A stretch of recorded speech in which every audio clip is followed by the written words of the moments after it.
কত তরিকা আল্লাহ তাআলা মহিলাদের মাথায় দিয়েছেন, সবগুলো ব্যবহার করতে হবে। আমি আমার স্বামীর সাথে হজে যাচ্ছি, আমার স্বামী হুইল চেয়ারে তাওয়াফ ও সাই করবেন, আমার সাথে আমার বোন ও তার স্বামী যাচ্ছে, আমার তাওয়াফ ও সাই করার উত্তম তরিকা কি? ঠিক আছে, তো একই অবস্থা। আপনি যখন হুইল চেয়ারে আপনার স্বামীকে পুশ করবেন, কিছু আপত্তি থাকলেও সহিহ ফতোয়া আছে যে ওই পুশ চেয়ার নিয়ে আপনি যখন ওনাকে সাই করবেন, তাওয়াফ করবেন, ওনার সাই তাওয়াফও হবে, আপনারটাও হয়ে যাবে। আলহামদুলিল্লাহ, আপনাকে ওনারটা শেষ করে আবার আপনারটা করতে হবে না। আল্লাহ তাআলা মা জাআলাল্লাহু ফিদ-দীনি মিন হারাজ, আল্লাহ তাআলা দ্বীনের মধ্যে এত কষ্টকর ব্যবস্থা করেন না।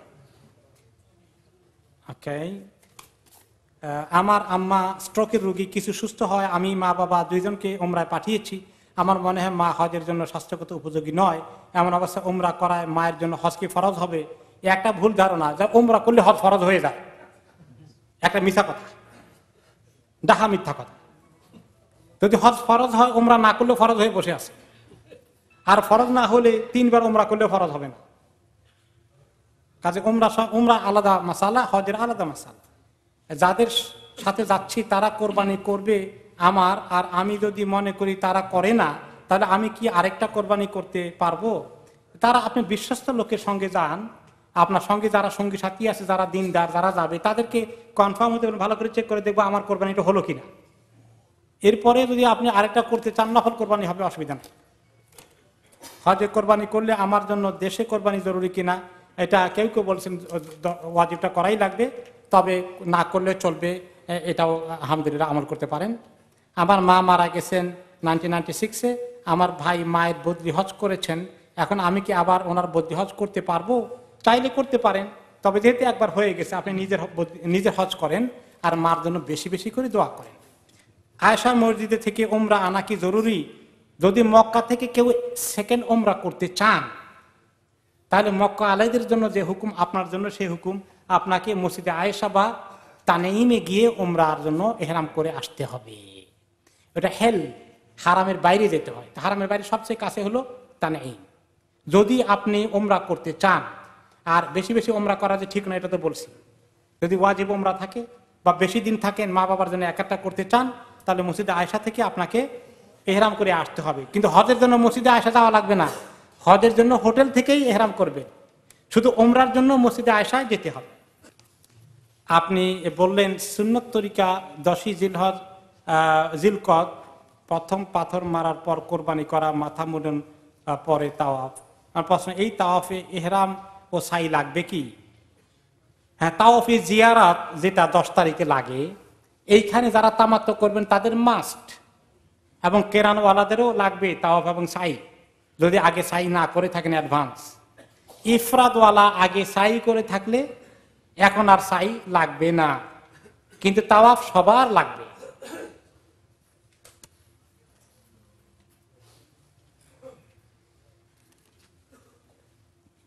ইহরাম কিনে ধুয়ে ফেলেছি, আয়রন করব, এতে কি কোনো অসুবিধা হবে? ধোয়ারও দরকার ছিল না, তাহলে আয়রন করা থেকে বেঁচে যেতেন। এখন যখন ধুয়ে বলছেন, এখন তো আয়রন করাই লাগবে, অসুবিধা নাই। অনেকে মনে করে কি জানি কোন লোকে বানিয়েছে, পাক আছে না না পাক আছে, এগুলা দুশ্চিন্তা করার কোনো কারণে। দোকানের সব মাল পাক, কাপড় চোপড়, ইহরামের কাপড়, এভরিথিং ইজ ওকে। ধুয়ে ফেললে আয়রন করতে পারবেন, আপত্তি নাই। একটা বইয়ের মধ্যে দেখলাম জীবনে একবার উমরা করা ওয়াজিব, কতটা সঠিক, যদি না করে কেউ তাহলে কি হবে, এই কথাটা আগে শুনিনি। এটা ঠিক, একটা কোরআনে আয়াত আছে, ওয়া আতিম্মুল হাজ্জা ওয়াল উমরাতা লিল্লাহ, তোমরা আল্লাহর জন্য হজ এবং উমরা আদায় করো। এই আয়াত হজ দলিল হওয়ার ফরজ। এই জন্য সব ইমামরা, মেজরিটি ইমাম বলেছেন, এই আয়াতে যদি হজ ফরজ হয়, উমরা ফরজ হবে না কেন? উমরাও ফরজ জীবনে একবার। কিন্তু ইমাম আবু হানিফা রাহমাতুল্লাহ আলাইহি বলেছেন ফরজ না, ওয়াজিব না, বরং তা সুন্নত। কারণ হচ্ছে ওই হজের মধ্যে তো তাওয়াফ সাই আছে, উমরার কাজ হয়ে গেছে, বড়টা হয়ে গেলে তা ছোটটা লাগে না। যেমন কেউ যদি গোসল করে, তাহলে কি আবার ওযু করা লাগে? গোসল তো বড় পবিত্রতা, ছোট পবিত্রতার কাজ অটোমেটিক্যাল হয়ে গেছে। তো ইমাম আবু হানিফা এরকম ইজতিহাদ করে এই কথা বলেছেন। কিন্তু যারা বলেছেন যে হজ এবং উমরা ফরজ, তাদের দলিল কিন্তু অনেক মজবুত আছে। Many people give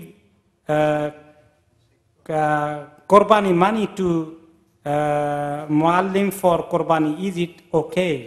অনেকেই নিজে কোরবানি না করে মুআল্লিমকে কোরবানি টাকা দিয়ে দেন, তিনি জবাই করে দেন। মুআল্লিম ঠিকমতো জবাই করলে হয়ে যাবে, কিন্তু অনেক মুআল্লিম নাকি প্রতারণার আশ্রয় নেয়। আল্লাহ মাফ করুন। এই জন্য যদি সম্ভব হয় নিজের হাতে যাওয়া এবং দেখা, যদি স্বাস্থ্যে কুলায়, কষ্ট না হয়, কিন্তু ভালো কাজ। এবং নবী করিম সাল্লাল্লাহু আলাইহি ওয়াসাল্লাম যখন কোরবানি দিয়েছেন নিজের হাতে কোরবানি করেছেন। নিজের হাতে কোরবানি না করতে পারলে মা ফাতেমাকে বলছেন, ফাতেমা তোমার কোরবানি নিজে দেখো, দেখে আল্লাহর কাছে তামান্না করো, কারণ কোরবানি রক্ত জমিনে পড়ার আগে আল্লাহর কাছে কবুল হয়ে যায়, তোমার গুনাহ মাফ হয়ে যায়। কাজেই এটা নিজে উইটনেস করার মধ্যে ফায়দা আছে। তবে কেউ যদি বিশ্বস্ত লোক থাকে, আপনি যেতে পারেননি, শরীর খারাপ, আপনার সঙ্গে আপনার সঙ্গী সাথী যারা হজে গেছে তারা কনফার্ম হয়ে গেছে, ঠিক আছে, এরপরে যদি কোনো বিশ্বস্ত মুআল্লিম থাকে করে ফেলে হয়ে যাবে। এহরাম অবস্থায় মুখে মাস্ক পরা জায়েজ হবে কিনা একটু বুঝিয়ে বললে উপকৃত হব। মাস্ক বলতে পুরো মুখ ঢাকবেন না, এটা জায়েজ নেই। যদি শুধু নাকের প্রশ্ন আসে যে নিঃশ্বাসের জন্য, ধুলাবালি থেকে বাঁচার জন্য করতে চান, ওকে, তবে এত সাবধানতা দরকার কি, আল্লাহ তাআলা এমনি নাকে মাস্ক না লাগালেও অনেকে বেঁচে আসছেন ওখান থেকে, আলহামদুলিল্লাহ। হজে কোরবানিতে শুধু নিজের নাম দিতে হবে না, না পরিবারের সদস্যদের নাম দেওয়া যাবে? চাইলে দিতে পারবেন, আপত্তি নাই। তাদের নাম হজেও দিতে পারবেন, তাদের জন্য বা দেশে দিতে চালিয়ে দিতে পারবেন, এখানে দিতে চাইবেন, কিন্তু আপনারটা দেওয়া অবশ্যই দরকার। আপনারটা দেশে দিলে হবে না। অনেকে বলেন যে হজের কোরবানি তো কাজে লাগে না, ওখানে বার্ন করে ফেলে, জ্বালাই ফেলে, শ্বাস পর্যন্ত নষ্ট হওয়ার তুলনায়, তাহলে দেশে দিলে গরিব লোকেরা খেত। হজের কোরবানি হারাম এরিয়ার বাইরে মদিনায় দিলেও হবে না, হজের জায়গাতেই দিতে হবে, হজের ওই মিনাতে অথবা মক্কায় হারাম এরিয়ার ভিতরে। হারাম এরিয়ার ভিতরে কোনো জায়গায় দিতে হবে, এর বাইরে দিলে হবে না। জি, 7 নামও দেওয়া যায়, গরুর মধ্যে 7 নাম দেওয়া যায়, উটের মধ্যে 7 নাম দেওয়া যায়, কোরবানি হয়ে যাবে। কিন্তু ছাগল এবং বকরি যতই বড় হোক এক নামই দেওয়া যাবে, এর চেয়ে বেশি দেওয়া যাবে না। তো আবার যারা অন্য কোনো কোরবানি কোনো জায়গায় দেবে টেবে না, তো তাদেরকে যে সওয়াবে শরীক করানো যায়, সেটা সাধারণ কোরবানির মধ্যে হলেই ভালো, কিন্তু হজের কোরবানির মধ্যে আপনারটাই থাকুক। হ্যাঁ, যদি এক্সট্রা দেন, আপনার এক নাম দেওয়ার পরে আপনি একাধিক নাম দেন অন্যদের, তাহলে কোনো অসুবিধা নেই, কিন্তু আপনার যে হজের কোরবানিটা আছে ওটা আপনার জন্যই থাকুক। বদলি হজে তাই, যার জন্য বদলি হজ করা হচ্ছে কোরবানি তার নামেই হবে, যার নামে বদলি হজ হচ্ছে কোরবানিও তার নামেই হবে। বিমানে তো গোসল করা যাবে না, তাহলে এই সুন্নত কিভাবে আমল করতে হবে? গোসল করা এটা একটা এমন সুন্নত নয় যে এটা ছেড়ে দিলে অসুবিধা আছে। এমনকি আপনি মদিনা থেকে যখন যায়, সেখানে লোকেরা বাই রোড গেলে মসজিদ আছে, সেখানে গোসলের ব্যবস্থা আছে, ওখানে অনেকেই গোসল করে, সেখানে আপনি যদি গোসল না করেন অসুবিধা নেই, হোটেলে গোসল করে বের হয়ে যান, ঘরে গোসল করে বের হয়ে যান, ওই গোসলে কাজ হয়ে যাবে। ব্যাগের বেলায় বেল্ট পরার পরও যদি কেউ ছোট ব্যাগ ঝুলানো অবস্থায় থাকে, তাতে কোনো অসুবিধা আছে? অসুবিধা নেই, ঠিক আছে। ছোট ব্যাগ কাঁধে ঝুলানো থাকলে পাসপোর্ট, টাকা পয়সা ইত্যাদির জন্য ঠিক আছে।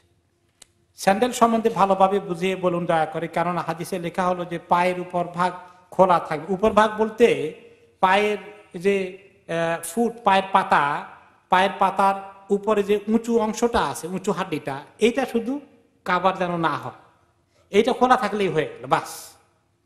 বাকি সামনের অংশ যদি ঢাকা থাকে, সাইড ঢাকা থাকে, পেছনে বেল্ট থাকে, তাতে অসুবিধা নেই।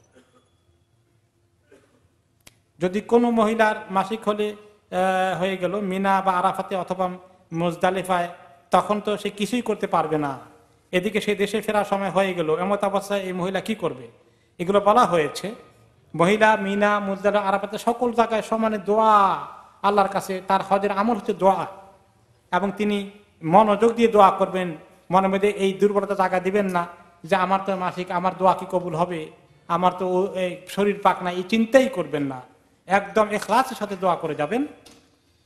আর দেশে ফেরার সময় হয়ে গেলে আল্লাহ মাফ করুক, ফ্লাইট যদি এমন থাকে যে কিছুতেই ফ্লাইট পিছানো যাচ্ছে না, আর তাওয়াফে জিয়ারত ফরজ তাওয়াফ করা যাচ্ছে না, ফরজ তাওয়াফ না করলে কি হজ হবে? এখন যদি ফ্লাইট ধরতে হয় তাহলে কি হবে জানেন? তরিকা হলো দুইটা, তিনটা তরিকা।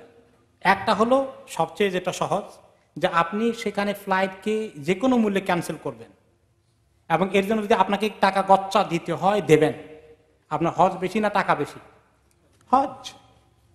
এই পুরো টিকিটও নষ্ট হয়ে যায়, ডোন্ট কেয়ার অ্যাবাউট দিস। এবং হোটেলে আরো থাকতে হয়, এক্সট্রা আপনার খরচ হয়, ডোন্ট কেয়ার অ্যাবাউট দিস। এগুলো সম্ভব হলে তাই করতে হবে। যদি সম্ভব না হয় এরকম করা, আর ডিলে করতে পারছেন না, আপনার ফ্লাইট হজের 2-3 দিন পরেই, আর আপনার মাসিক ভালো হচ্ছে না, তা তো মুশকিলে পড়ে গেলেন। এই যদি ডিলে না করতে পারেন তাহলে আর দুইটা সমাধান। একটা হলো যে আপনি চলে আসতে পারেন, কিন্তু আপনি আপনার স্বামীর জন্য আর হালাল হবেন না, স্বামী স্ত্রী মেলামেশা করতে পারবেন না যতক্ষণ পর্যন্ত কাজা তাওয়াফ করার জন্য আবার মক্কায় না যাচ্ছেন। এটাও তো কঠিন বিষয়। তাহলে আরেকটা সমাধান, এটা সব ইমামরা একমত হন নাই, কিন্তু ইমাম ইবনে তাইমিয়া রাহমাতুল্লাহ আলাইহি সহ বেশ কিছু ইমাম একমত হয়েছে এরকম ভেরি সিরিয়াস কেসে, যে মহিলা অজু গোসল করে নেবে এবং প্যাড জাতীয় জিনিস ব্যবহার করে ওই অবস্থায় তাওয়াফ করে ফেলবে। এটা সব ইমামরা একমত হন নাই, কিন্তু উনি বলেছেন যদি কোনো উপায় না থাকে তাহলে এই, আর তিনি নামাজ পড়বেন না, 2 রাকাত নামাজ তার জন্য মাফ। এইটা হলো তাওয়াফে জিয়ারাতের জন্য। কিন্তু তাওয়াফে বিদায়ী তাওয়াফের জন্য এগুলা লাগবে না, করা জায়েজ হবে না, বিদায়ী তাওয়াফ ওনার জন্য মাফ। যদি কাউকে হাদিয়া দেওয়ার ইচ্ছা হয় তাহলে কাকে দেওয়া যায়? আর যদি মসজিদের হারাম যারা ক্লিন করে তাদেরকে দেওয়া যাবে কি? যারা ক্লিন করে বেচারা অল্প বেতনে, তাদেরকে কিছু দান খয়রাত করা বলে। হাদিয়া বলতে কোনো জিনিসপত্র দরকার নাই, কিছু পয়সা দিলে বেচারা অনেক খুশি হয়ে যায়। আর ওইখানে আর কাউকে হাদিয়া দেওয়া লাগবে না। ওখানে কোনো ফকির আছে যে তারা বহু টাকা জমায়, প্রফেশনাল, তাদের টাকা আপনার থেকে বেশিও থাকতে পারে অনেক। আর ladies allowed to tie or plait their hair while in ihram? হ্যাঁ, মহিলারা যদি ইহরামের হালতে চুল বাঁধতে হয়, বেনি করতে হয়, জায়েজ আছে। Does women have to wear cap, bun cap under the scarf, and is it a part of a woman's ihram? And if it need to keep my hair loose, then can I tuck my hair in the cap? করতে পারবেন, সব জায়েজ আছে, মহিলাদের ক্ষেত্রে কোনো restriction নাই। এটা একদম করতেই হবে এমন নয়। যে তরিকা আপনি কমফোর্টেবল ফিল করেন পরেগুলো পরে দিবেন, তাহলে সিরিয়ালটা ঠিক থাকবে। এটা নট নেসেসারি যে আপনি করতেই হবে। আপনি যে তরিকায় চুল বাঁধলে চুল বাইর হয়ে যাবে না, কারণ চুল বাইর হয়ে গেলে তো পর্দার খেলাফ হয়ে গেল। এতে আপনি যে তরিকায় মুনাসিব মনে করেন আমল করতে পারবেন, অসুবিধা নেই। হোয়াট ইজ তাওয়াফ স্টার্টিং দোয়া? তাওয়াফ শুরুর দোয়াটা কি? যদি পারেন বলবেন, না পারলেও অসুবিধা নাই।